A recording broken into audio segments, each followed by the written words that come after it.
दोस्तों, मैं रूबी और यहाँ पे मैं गोरखपुर की इंदिरा बाल विहार पे मौजूद हूँ। आप देख रहे हैं कि जो यहाँ पे चुनाव का रुझान है वो बीजेपी लगभग हर राज्यों में जीत गई है। जहाँ 5 राज्यों में चुनाव होने वाली है तो यहाँ पे कुछ दिग्गज नेता है, यहाँ पे लोग बैठे थे चौपाल, चाय की चौपाल पे कहते हैं तो इनसे बात करते हैं और जानने की कोशिश करते हैं। क्या कहेंगे सर, बीजेपी जीत रही है? बीजेपी को जीतना ही था, बीजेपी जीती रही है।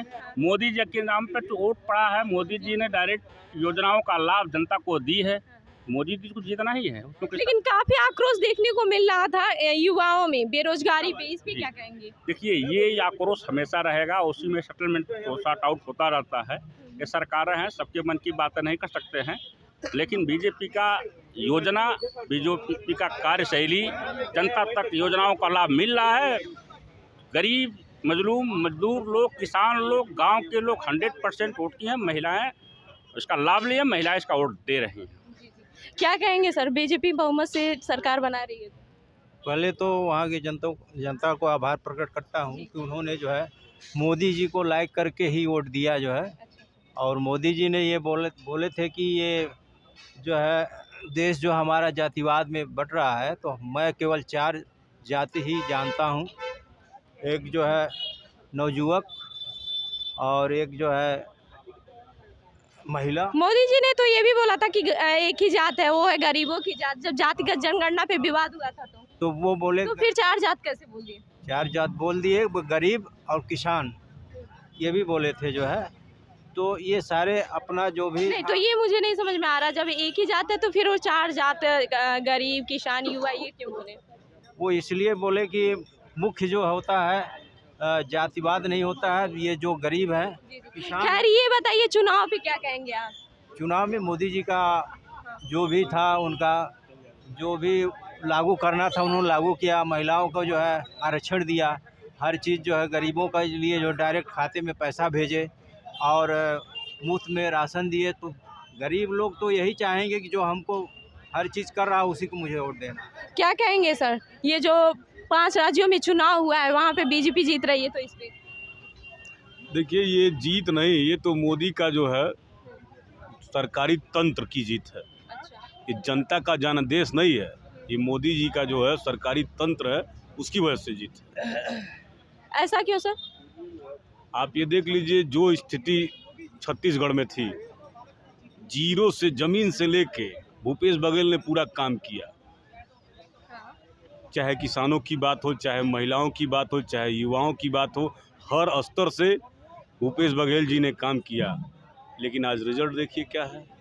ये सारा रिजल्ट जो है सरकारी तंत्र का खेल है। क्या कहेंगे सर, कांग्रेस बहुमत से सरकार बना रही है, बीजेपी बना रही है, कांग्रेस कह रही थी बनाएंगे? नहीं, कांग्रेस कह रही थी, लेकिन अभी आपने कहा कि ईवीएम कब्जा कर लिए हैं लोग, जो चाह रहे हैं वही हो रहा है।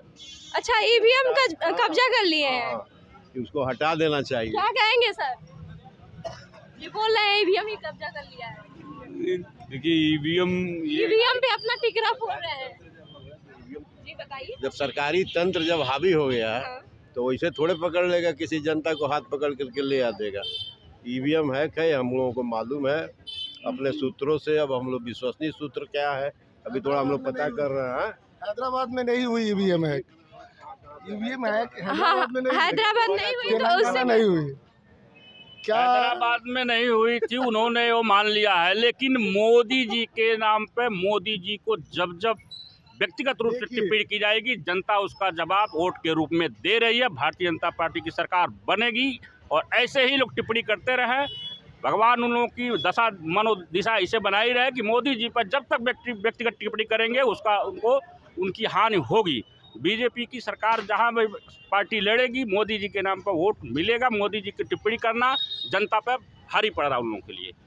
अच्छा, नाती बन के बहुत दिन तक पब्लिक से नाना की उपलब्धि को अगर गिना के लेना चाहते हैं, वो आप यही इशारा किसकी तरफ कर रहे हैं? मैं नहीं बता सकता। हाँ। नाना की उपलब्धि को, नानी की उपलब्धि को अगर नाती अगर अपनी उपलब्धि बताए तो वो उपलब्धि नहीं रह जाएगी। अगले को अवसर देंगे तभी तो अपनी उपलब्धि दिखाएगा। बिना अवसर दिए आप उपलब्धि देख लेंगे? ये बताइए, अगर वो नाना की उपलब्धि दिखाए तो उनके नाना वो किए थे। आज आप खुली हवा में सांस ले रहे हैं, ये पंडित जवाहरलाल नेहरू की देन है। अगर आप यहाँ खुली हवा में सांस ले रहे हैं, इलेक्ट्रॉनिक व्यवस्थाएं जो देख रहे हैं, कंप्यूटर का युग आ गया, मोबाइल आपके हाथ में है, यह सब जो है उनके पिताजी की देन है। आपने इस बात को सही कहा कि उस समय शासन उनका था जो अच्छा भ्रष्टाचार का जो शासन चलाया उसको सहना पड़ा, लोगों ने सहा। लेकिन आज खुली हवा में सांस ले रहे हैं, अपना काम कर रहे हैं, योजनाओं का लाभ दे रहे हैं, तो उसका लाभ मिल रहा है। और विरासत में राजनीति नहीं होनी चाहिए। विरासत की राजनीति लेकर कब तक ढोएंगे? विरासत में राजनीति नहीं मिल। क्या कहेंगे सर विरासत? आप ये देख लिए विरासत वो कहाँ की है। भारत जोड़ो यात्रा के माध्यम से उन्होंने डोर टू डोर जमीन पे जाके एक एक व्यक्तियों से मिले और सबके सुख दुख में शामिल होते हैं। ऐसे नौजवान नेता कौन है इस देश में उनसे बढ़िया? अगर उनको अवसर मिलेगा तभी तो। कि छत्तीसगढ़ में अगर यही बात थी तो मौका तो छत्तीसगढ़ में भी था ना, राजस्थान में भी मौका मिला था, तो फिर वो उपलब्धि को बदला जा सकता था। लीडर आप ही हैं, कोई नाती ही अगर लीडर है तो वो उपलब्धि को बदल सकता था अपनी। क्यों सर, क्यों नहीं बदले ये उपलब्धि को? आप ये देख लीजिए, राजस्थान में हमारी सरकार थी, हमने गैस सिलेंडर का दाम 500 रुपया किया। अच्छा, हमने सारा काम किया। लेकिन सर ये बताइए सिर्फ राजस्थान में ही क्यों? राजस्थान में नहीं, जहाँ छत्तीसगढ़ में भी थी, वहाँ भी जहाँ कांग्रेस की सरकार थी, हमने जो है सारा काम किया। पुरानी पेंशन योजनाओं को बहाल किया, हमने काम किया। लेकिन जब केंद्र की सरकार जो है अपने तंत्रों का उपयोग करेगी तो वहाँ कोई सरकार नहीं बना पाएगा जब तक केंद्र में राहुल गांधी प्रधानमंत्री नहीं बनेंगे। क्या कहेंगे सर? राजस्थान में तो सरकार उन्हीं की थी। हाँ। अब वो किसको बोल रहे हैं वो नहीं समझ में आ रहा है। तंत्र उन्हीं का था, शासन उन्हीं का था, सरकार उन्हीं की थी। उन्होंने चलाया होगा योजना मुंह से कागज में, लेकिन सबसे ज्यादा भ्रष्टाचार छत्तीसगढ़ और राजस्थान में, वहाँ राजस्थान में दिए, तभी तो ये लाभ उनको ये मिला है सजा। जनता ने सजा जो दिया है, जनता पर ठिकड़ा फोड़ रहे हैं, ईवीएम पर ठिकड़ा फोड़ रहे हैं। ये मानने वाली बात नहीं है। ये विरासत की राजनीति को भुनाना चाहते हैं। उन्होंने कहा है कि पैदल चला है door to door Uttar Pradesh. क्या कहेंगे सर, ये कह रहे हैं कि ईवीएम पे ठिकरा फोड़ रहे हैं? नहीं, आप ये देखिए, मैंने कहा कि सरकारी तंत्र केंद्र में जो बैठेगा उसके हिसाब से सारी व्यवस्था, सीबीआई, ईडी, इसके डर से जो है व्यवस्थाएं बदलती हैं और वह डर पैदा करके जो है यह सरकार जो है क्या डर करके ये सीबीआई और ईडी का जांच करा के उन नेताओं की जांच हो रही है, न कि जनता की जांच हो रही है। इनको समझना चाहिए, जनता तो फ्री होती है, वो मतदान है, अपने मत के हिसाब से वो दान करे, कोई कहीं कहने नहीं जाएगा। तो फिर इनके ये क्यों नहीं जीते वहाँ से? क्यों सर, क्या कहेंगे इस पे? देखिए, जब इतने बड़े नेता को आप तब परेशान कर सकते हैं तो जनता तो ऐसे ही डर जाएगी। राहुल गांधी जैसे इतने बड़े नेता इनका ये कहना है कि एक व्यक्ति कह रहे हैं कि राहुल गांधी जैसे नेता को परेशान कर रहे हैं। राहुल गांधी जैसे एक व्यक्ति ही वोट नहीं दे रहा है, वोट तो जनता दे रही है। इन्होंने जितनी बार भ्रष्टाचार और गलत चीजों का आरोप लगाया है उसका खामियाजा भुगतना पड़ेगा। बार बार ये बात कहेंगे और बार बार मैं यह बात कहता रहूंगा इनको। अच्छा मैम, एग्जिट पोल में कहीं भी छत्तीसगढ़ को किसी भी एग्जिट पोल ने बताया था कि भारतीय जनता पार्टी उसमें जीतेगी? नहीं बताया। ऐसा तो नहीं दिख रहा। हाँ, ऐसा तो बहुत कम दिख रहा, नहीं दिखा। पब्लिक ये सब कुछ क्यों नहीं मानते हैं कि जनता जनार्दन है और जनता जनार्दन जो सोचती है वही करती है। ये उसी का रिजल्ट है। आप बेसिक रूट से, मैं इन भाइयों से भी बात करता था, मैं जाता हूँ सभी जगह, हमको थोड़ा मूव करना पड़ता है ज़्यादा, तो आम पब्लिक के बीच में बैठेंगे आप। ऊपर से बैठ के केवल इंदिरा बाल विहार की राजनीति हम बैठ के करेंगे तो ऐसे थोड़े संभव है कि भाई यहाँ से हम प्रेडिक्ट कर लेंगे कि भाई भारत में विजय होने वाला है। ऐसा नहीं होता है। और आप ये मान के बैठ जाइए, कोई भी शासक या कोई भी नेता ये मान के बैठ जाए कि मैं यात्रा कर लिया, भारत जुड़ गया। भारत क्या कहेंगे ये लोग, इन लोगों का क्षणिक खुशी है, मना लेने दो। अच्छा, इन लोगों का क्षणिक खुशी है, ऐसा खुशी है। 2024 में इन लोगों का एकदम हम लोग सफाया करा देंगे। इतना झूठ है बोलते हैं ये लोग कि गोरखपुर में कहे मेट्रो ट्रेन चला देंगे। 10 साल हो गया, उसका एक पाया नहीं गड़ा है। फिल्म सिटी बनाने की बात। अरे सर, मैप तो पास हो गया है ना? कहीं नहीं। क्यों नहीं? 16 बार पास हुआ है। और कागज में हो सकता है कहीं, कागज में। अच्छा सर, विकास तो हो रहा है ना? केवल दिखावा में है। अच्छा, इंदिरा बाल मिला, कितने युवाओं को रोजगार मिला, कितने युवाओं को रोजगार मिला? आप अभी जो कांस्टेबल की भर्ती हुई है उत्तर प्रदेश में 1,68,000 भर्तियां हुई हैं। अब इनको पता नहीं, केवल पुलिस विभाग में आप ये बताइए, ये सारे हमारे मंत्री जी कहते हैं पूरा प्रदेश गड्ढा मुक्त होगा, केवल शहर का गड्ढा मुक्त यहाँ ही है। आप ये देख लीजिए, ये कहते हैं पूरा प्रदेश जो है गड्ढा मुक्त है। आप शहर में घूम लीजिए, देखिए कितनी सड़कें जो है टूटी हुई हैं। सर लेकिन विकास तो हो रहा है। इनको कह दीजिए मैं इनके गाड़ी में तेल भरवा दे रहा हूँ और मेरे साथ चलें, मैं दिखा रहा हूँ कि पहले सड़कें क्या थी, अब सड़कें कैसी हैं। मुद्दा ये है कि 30 साल में 365 दिन होते हैं। इनका नेता 65 दिन के राजनीति करता है, दिल्ली में बैठ करके भारतीय जनता पार्टी का नेता से लेकर कार्यकर्ता तक 365 दिन वर्क करता है अपने योजना पे। क्या कहेंगे, ये कह रहे हैं कि आपके नेता सिर्फ 365 दिन में से 65 दिन काम करते हैं। आप ये देख लीजिए, हमारे नेता जमीन पे डोर टू डोर भारत जोड़ो यात्रा के माध्यम से उन्होंने आप ये बताइए, भारत जोड़ो यात्रा के माध्यम से उन्होंने जनता के बीच एक भी नेता 10 किलोमीटर चल के दिखा दे, उस दिन हम लोग कांग्रेस से इस्तीफा दे देंगे, भाजपा में शामिल हो जाएंगे। राहुल गांधी भैया कांग्रेस से इस्तीफा देने वाले सारे नेता तैयार हैं और इस्तीफा देते जा रहे हैं, इस्तीफा देते जा रहे हैं, पार्टी खत्म होती जा रही है। इन्होंने कहा कि 4000। देखिए, कांग्रेस के नेता इस्तीफा क्यों देंगे?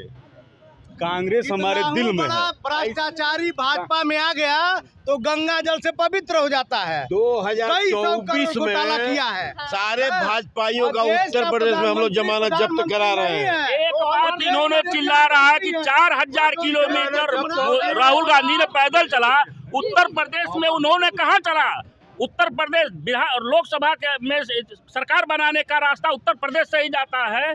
80 की 80 सीटें जाती है। उत्तर प्रदेश के गोरखपुर जिला, संत कबीर नगर जिला, बस कहाँ उन्होंने आया? किसी जिले में कहीं पैदल उन्होंने होटल से कॉन्फ्रेंस किया, कार्यकर्ता आप ये देखिए, कल्पना करते ये ऐसी बात कर रहे हैं। भारत जोड़ो यात्रा के माध्यम से राहुल गांधी ने जनता को जागरूक किया, जिसका परिणाम उन्होंने कहा है कि हम नफरत के बाजार में एक मिनट खोल के भी दिखाया। आपने ये बोला कि नफरत की दुकान खोल के दिखाया। एक मिनट मोहब्बत की ये बोल रहे हैं कि मोहब्बत की दुकान खोलेंगे, खोल के दिखाया। तो ये छत्तीसगढ़ में जो 5 राज्यों में चुनाव हुआ है, नतीजे क्यों नहीं आए? ये जो चुनाव हुआ यहाँ नतीजे मैंने बताया ना क्या स्थिति थी। उस स्थिति की वजह से जो है हम दुकान नहीं खोल पाए। आप जो सरकारी तंत्र के माध्यम से प्रचार तंत्र जो हुआ है, मैं फिर वही बात कहूंगा कि सरकारी तंत्र से दुरुपयोग हुआ है। उस दुरुपयोग की देन है कि हमारे हाथ से वो राज्य। इसका मतलब अपने सरकार को ये विफल मान रहे हैं, आज भी मान रहे हैं। और इसका वजह है आपके सरकार को विफल मान रहे हैं। मेरी सरकार जहाँ है, अगर हमारी भाई साहब बोले हैं कि 24 आने दीजिए, ये 14 जब आया तब भी ये देखे, 19 आया तब भी देखे, 17 आया तब भी देखे, 22 आया तब भी देखे, 23 आया तब भी देखे, 24 भी देखेंगे भाई साहब। हाँ, 24 दिखाएंगे। 24 में इन लोगों ने हम लोगों ने दिया था, अब ये हम लोगों ने दे दिया। 24 में हम लोगों को मिलेगा। राहुल गांधी जी 24 में देश के प्रधानमंत्री बनने जा रहे हैं और इस तरह का माया जाल इनका 65 दिन की राजनीति करने वाला सिर्फ एक व्यक्ति का नाम लेने के लिए, वो नानी की, दादी की, पापा का विरासत लेने के लिए एक दिन की राजनीति। क्या कहेंगे, ये बार-बार ला रहे 65 दिन की राजनीति। झाड़ू लगेंगे 24 में, झाड़ू लगेंगे इनके। अच्छा, अरे इन्हें क्या पता है? ये बताइए, राहुल गांधी परमानेंट जो है जनता के बीच में रहते हैं, 65 दिन कर रहे हैं। अरे इनको पता नहीं है, जानकारी नहीं है। राहुल गांधी की देन है। आज जो ये खूबसूरत लोकतंत्र देख रही हैं, यह जो पंडित जवाहरलाल नेहरू की देन है। पंडित जवाहरलाल नेहरू, इंदिरा गांधी जो की है वही रहेगा। अब झाड़ू लगना है, ये तय है। आप ये बताइए, ये कह रहे हैं झाड़ू लगना है। अरे जिस दिन 24 में राहुल गांधी प्रधानमंत्री बनेंगे, उसी दिन इनको झाड़ू थमा दिया जाएगा। राहुल गांधी प्रधानमंत्री का सपना छोड़ दें। जो भी सीटें हैं 2-4 बच्ची हैं, झाड़ू लगाइए। एक मिनट ये बताना है। जी जैसे आप यहाँ देख रही हैं, घोसी का एक चुनाव हुआ, घोसी का चुनाव हुआ, ये लोग इतने कांग्रेस वाले लोग प्रसन्नचित। बस ये बता दीजिए 24 में कौन आएगा? कांग्रेस आई, कांग्रेस। राहुल गांधी। अखिलेश भी आना चाहते थे, मुलायम जी भी आना चाहते थे, मायावती भी जी आना चाहती थी, इंदिरा गांधी भी आना, कोई नहीं आएगा। ठीक है, हर हर मोदी, घर घर मोदी।